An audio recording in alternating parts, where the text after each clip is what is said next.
CS was to speak to the ghost workers.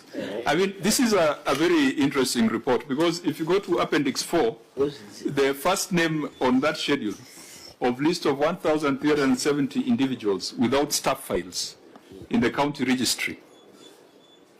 Number 1 is Gladys Atieno Nyasuna.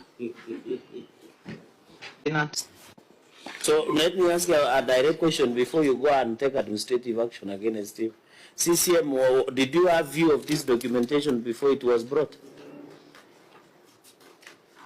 Through the chair, I had a view, chair, and I think based on the volumes of documents that we have had to come with before Senate, I apologize to the Senate that there were mechanical errors with the machine that we were using, and it put us to this.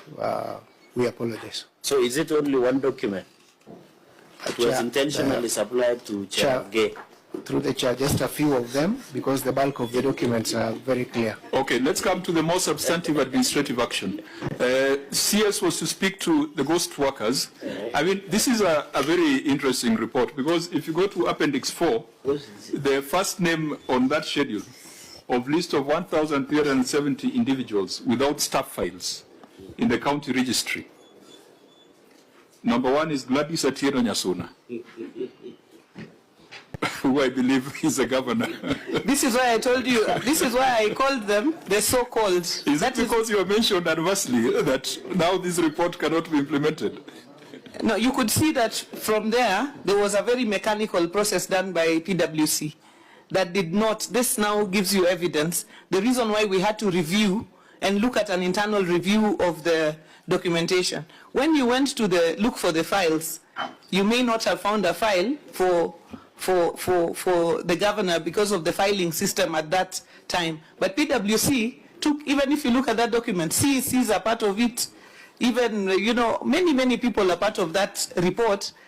That is why we said, surely from this report, we must do a series of reviews. And that is why by the time it was March, we had written to say we did not have a ready report from PwC, given the reviews that we needed to do on that report. Thank you. And that is why I was asking you, Governor, through the chair, whether you actually owned this report.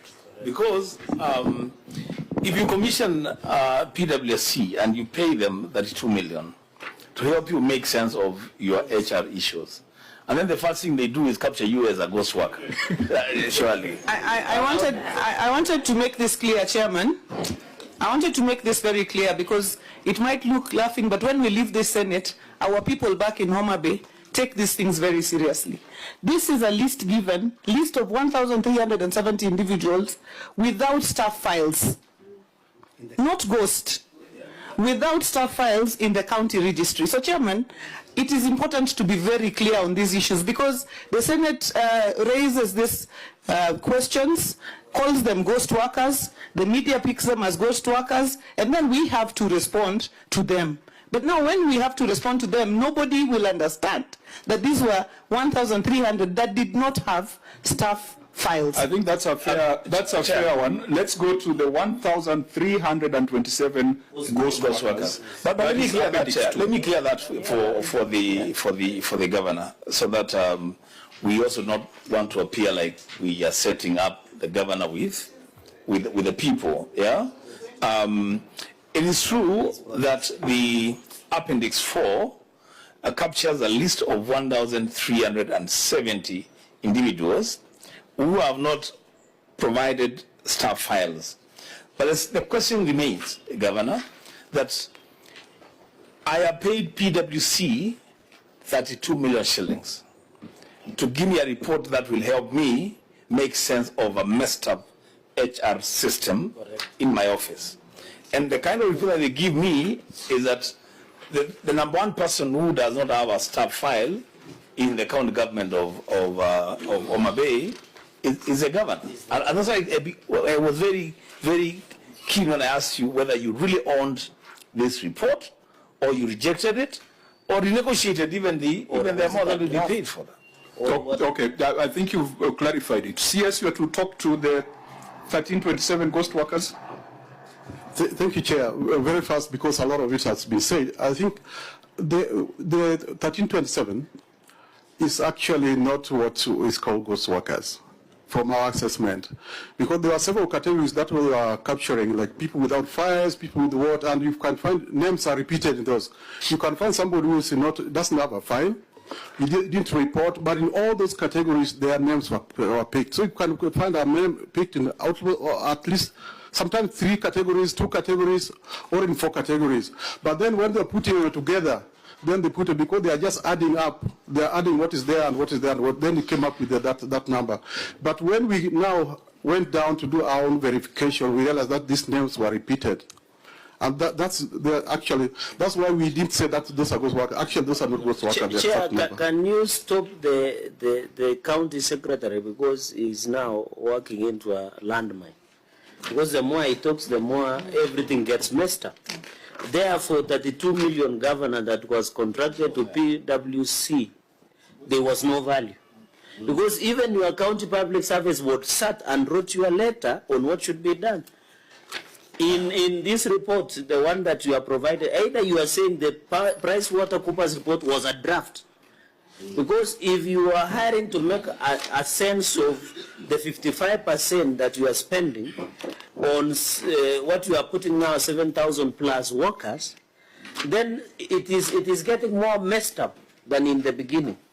Because the chairman of County Public Service Board has provided once the implementation status of PwC. The governor has gone on record and said, when we got this report, we had to contest, to amend, to do a few years there, massages a few years to be politically correct. So my question should be, Governor, in this 32 million, in my own opinion, the people of Homebay did not get value. You did not come out to tell us whether the public service of Homebay of 7,000 plus who work in your county government, whether there was value that was given. And that is why, Chair, I want to go back to my first question. The justification of the governor of using PricewaterhouseCoopers over Public Service Commission. Yet there is what we call intergovernmental relationships, that they can partner, because even if they disagree, the spending of the money would not have been, at least would have been another. But on this 32 million, Chair, I think, to me, looking at the chairperson of County Public Service Board and the minutes that the County Public Service Board sat, Governor, we are getting more and more confused, and we do not see the value of 32 million in this PricewaterhouseCoopers engagement that you did, even including the one I had pointed out on the administrative action on other matters. Okay, let me, for purposes of time, there is a report by PwC, which we are interacting with for the first time, because as at March, it was not ready. And that is why we gave generic recommendations of administrative action. Now the Senate is seized of the report. We have it. There is also a report by the Auditor General on a payroll audit for Homebay County, which I think has been tabled. It has been tabled in Parliament. Yes, Chair, it was tabled. We need to look at these 2 reports, the payroll audit report, the PwC audit report, the report that we are considering now, and as someone who comes from Homebay, spending 52% on compensation of employees it's a serious problem, and it is a legacy problem. I think Governor is dealing with an inherited problem that has festered over the years.